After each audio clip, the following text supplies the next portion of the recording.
Hello, boys and girls. I am on the floor in my closet because I'm getting away from the kids to read this book and I don't have a chair. Wrinkle in Time. We just read chapter 9, and in that chapter, she walked through, she put on Mrs. Who's glasses and was able to walk through and see inside that column that her dad was imprisoned in, and she was able to get her dad out, and but then the Charles Wallace, the taken over Charles Wallace, brought them to see it, and that was in the central. It was in some building, maybe like a dome-shaped building, like in the city. And when they went in, it was like a pulsating brain. Meg said it was like the most horrible thing she ever saw. But it was trying to control them. And it seemed like the dad was able to stave it off. It seemed like the Calvin O'Keefe was able to stave it off. But Meg was trying real hard, and Calvin said to the dad, he was like, "Tess her, like, get her out of here," because it was going to take her over. And Charles Wallace was there too. So the last thing we read in chapter 9 was Calvin's voice saying, "Tess her, Mr. Murray, Tess her, sir, Tess her." And they Mrs. Whatsit and Mrs. Who and Mrs. Which, Meg was thinking their tessering was hard on me. My dad trying to tess her was real bad. So we'll have to see what when it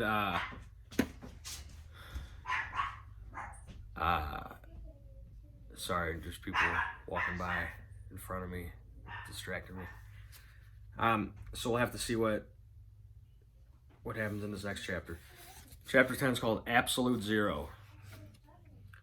The first sign of returning consciousness was cold, then sound. She was aware of voices that seemed to be traveling through her across an Arctic waste. Slowly, the icy sounds cleared, and she realized that the voices belonged to her father and Calvin. She did not hear Charles Wallace. She tried to open her eyes, but the lids would not move. She tried to sit up, but she could not stir.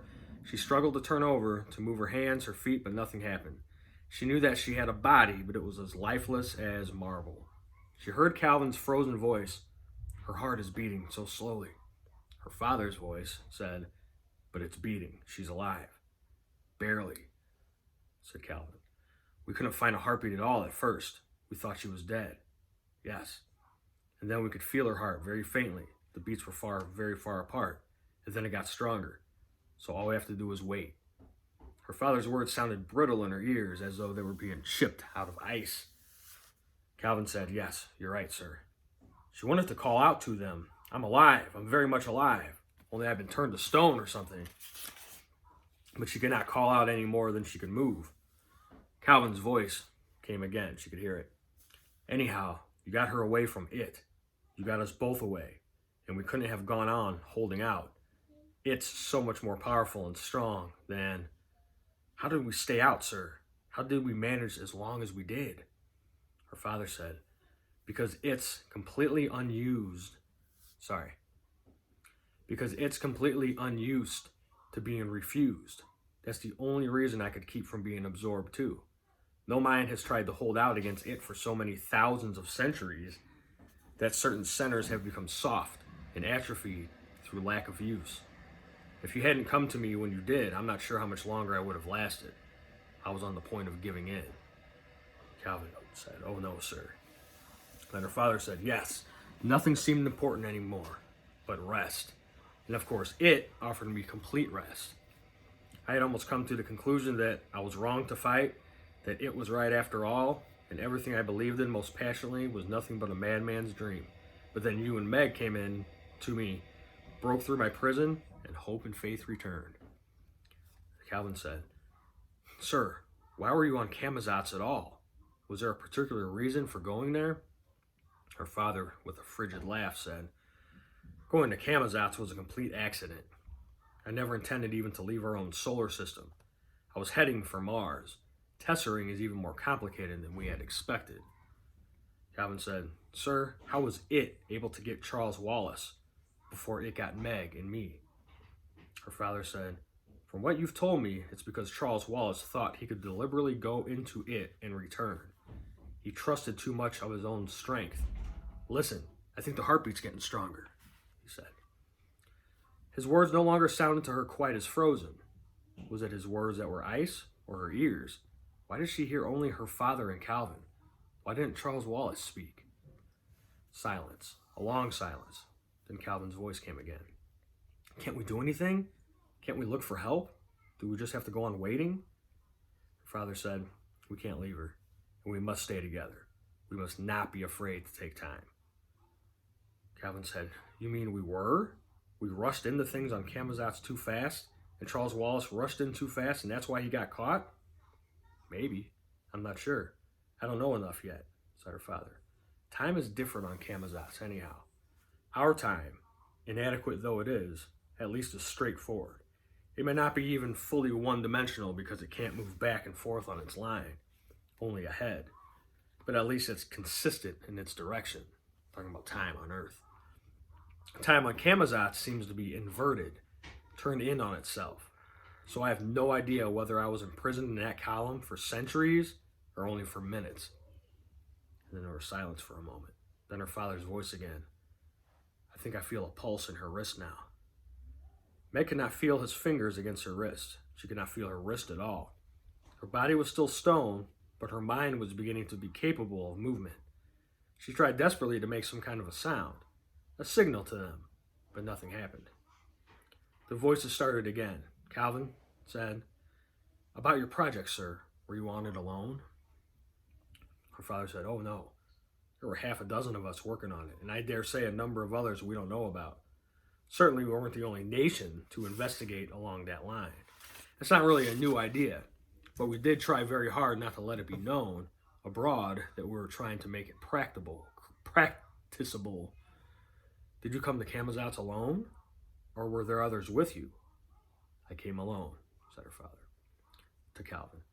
You see, Calvin, there was no way to try it out ahead with rats, or monkeys, or dogs, and we had no idea whether it would really work, or whether it would be complete bodily disintegration.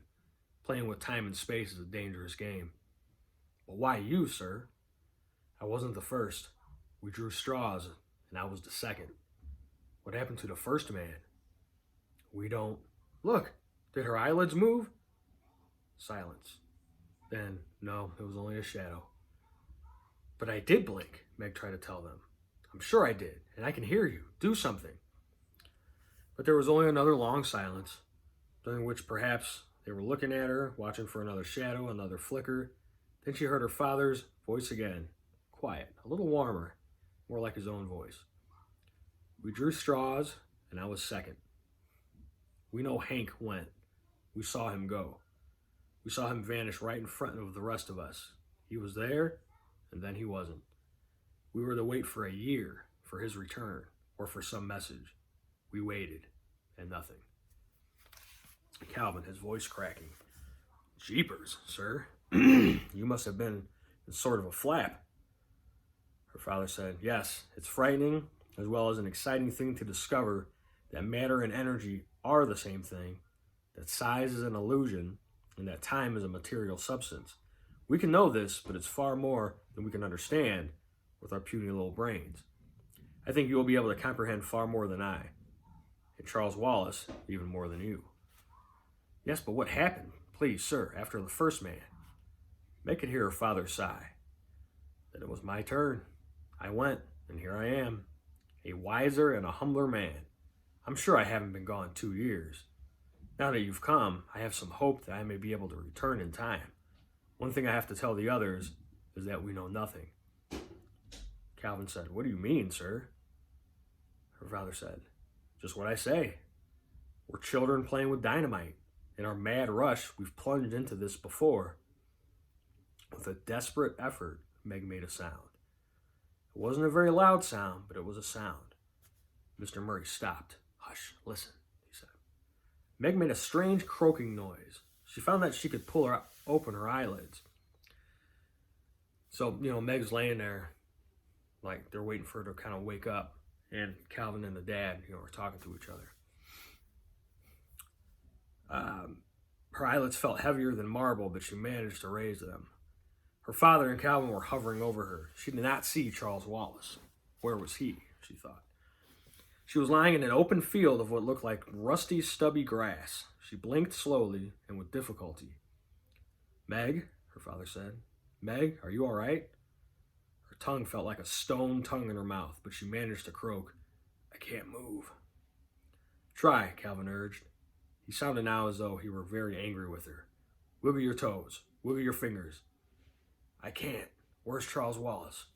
Her words were blunted by the stone tongue. Perhaps they could not understand her, for there was no answer. "We were knocked out for a minute, too," Calvin was saying. "You'll be all right, Meg. Don't get panicky." He was crouched over her, and though his voice continued to sound cross, he was peering at her with anxious eyes. She knew that she must still have her glasses on, because she could see him clearly. His freckles, his stubby black lashes, the bright blue of his eyes. Her father was kneeling on her other side. The round lenses of Mrs. Who's glasses still blurred his eyes. He took one of her hands and rubbed it between his. "Can you feel my fingers?" He sounded quite calm, as though there were nothing extraordinary in having her completely paralyzed. At the quiet of his voice, she felt calmer. Then she saw that there were great drops of sweat standing out on his forehead. And she noticed vaguely that the gentle breeze that touched her cheeks was cool. At first his words had been frozen, and now the wind was mild. Was it icy cold here, or warm?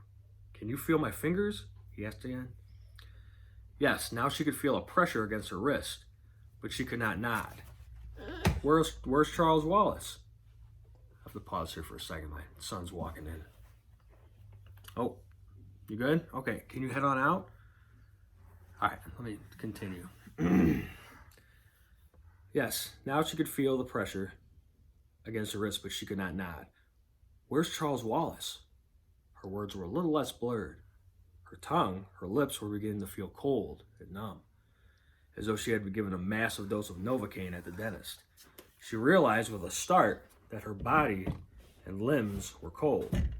That not only was she not warm, she was frozen from head to toe. And it was this that had made her father's words seem like ice that had paralyzed her. "I'm frozen," she said faintly. Camazotz hadn't been this cold. A cold that cut deeper than the wind on the bitterest of winter days at home. She was away from it, but this unexplained iciness was almost as bad. Her father had not saved her. Now she was able to look around a little, and everything she could see was rusty and gray. There were trees edging the field in which she lay, and her leaves were the same brown as the grass. There were plants that might have been flowers, except that they were dull and gray. In contrast to the drabness of color, to the cold that numbed her, the air was filled with a delicate spring-like fragrance, almost imperceptible as it blew softly against her face. She looked at her father and Calvin. They were both in their shirt sleeves, and they looked perfectly comfortable. It was she, wrapped in her clothes, who was frozen too solid even to shiver. "Why am I so cold?" she asked. "Where's Charles Wallace?" They did not answer. "Father, where are we?" Mr. Murray looked at her soberly. "I don't know, Meg. I don't test her very well. I must have overshot somehow. We're not on Camazotz. I don't know where we are. I think you're so cold because we went through the black thing, and I thought for a moment it was going to tear you away from me. Is this a dark planet?" Slowly her tongue was beginning to thaw. Her words were less blurred. "I don't think so," Mr. Murray said, "but I know so little about anything that I can't be sure. You shouldn't have tried to test her then." She had never spoken to her father in this way before. The words seemed hardly to be hers. Calvin looked at her, shaking his head. It was the only thing to do. At least it got us off Camazotz. "Why did we go without Charles Wallace? Did we just leave him there?" The words that were not really hers came out cold and accusing. It's really her talking, but she's talking to her dad in a different way than she usually would. "We didn't just leave him," her father said. "Remember that the human brain is a very delicate organism, and it can be easily damaged. See, Meg, Calvin crouched over her, tense and worried. If your father had tried to yank Charles away when he tessered us, and if it had been grabbing hold of Charles, it might have been too much for him, and we'd have lost him forever. And we had to do something right then. Why? It was taking us. You and I were slipping, and if your father had gone on trying to help us, he wouldn't have been able to hold out much longer either. You told him to tesser, Meg charged Calvin. There isn't any question of blame, Mr. Murray cut in severely. Can you move yet? All Meg's faults were uppermost in her now, and they were no longer helping her. No, and you'd better take me back to Camazotz and Charles Wallace quickly. You're supposed to be able to help. Disappointment was as dark and corrosive in her as the black thing. The ugly words tumbled from her cold lips, even as she herself could not believe that it was her father, her beloved, longed-for father, that she was talking to in this way. If her tears had not still been frozen, it would have gushed from her eyes. She had found her father, and he had not made everything all right. Everything kept getting worse and worse. If the long search for her father was ended, and he wasn't able to overcome all their difficulties, there was nothing to guarantee that it would all come out right in the end. There was nothing left to hope for. She was frozen, and Charles Wallace was being devoured by it, and her omnipotent father was doing nothing. She teetered on a seesaw of love and hate, and the black thing pushed her down into hate. You don't even know where we are, she cried out at her father.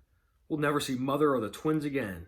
We don't know where Earth is, or even where Camazotz is. We're lost out in space. What are you going to do? She did not realize that she was as much in the power of the black thing as Charles Wallace. Mr. Murray bent over her, massaging her cold fingers. She could not see his face. My daughter, I am not a Mrs. Whatsit, a Mrs. Who, or a Mrs. Which. Yes, Calvin has told me everything he could. I am a human being, and a very fallible one. But I agree with Calvin. We were sent here for something, and we know that all things work together for good to them that love God, to them who are called according to his purpose. The black thing, Meg cried out at him. Why did you let it almost get me? You've never tested as well as the rest of us, Calvin reminded her. It never bothered Charles and me as much as it did you. He shouldn't have taken me then, Meg said, until he learned to do it better. Neither her father nor Calvin spoke. Her father continued his gentle massage. Her fingers came back to life with tingling pain. You're hurting me. Then you're feeling again, her father said quietly. I'm afraid it is going to hurt, Meg. The piercing pain moved slowly up her arms, began in her toes and legs. She started to cry out against her father when Calvin exclaimed, Look! Coming towards them, moving in silence across the brown grass, were three figures. What were they? On Uriel, there had been the magnificent creatures. On Camazotz, the inhabitants had at least resembled people. What were these three strange things approaching? They were the same dull gray color as the flowers. If they hadn't walked upright, they would have seemed like animals. They moved directly towards the three human beings. They had 4 arms and far more than 5 fingers to each hand. And the fingers were not fingers, but long waving tentacles. They had heads and they had faces. But where the faces of the creatures on Uriel had seemed far more than human faces, these seemed far less.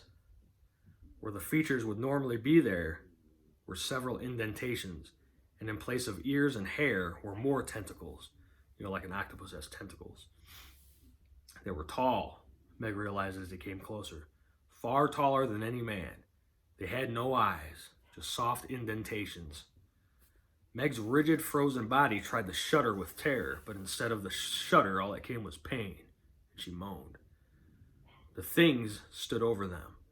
They appeared to be looking down at them, except they had no eyes with which to see. Mr. Murray continued to kneel by Meg, massaging her. He's killed us, bringing us here, Meg thought. I'll never see Charles Wallace again, or Mother, or the twins. Calvin rose to his feet. He bowed to the beasts as though they could see him.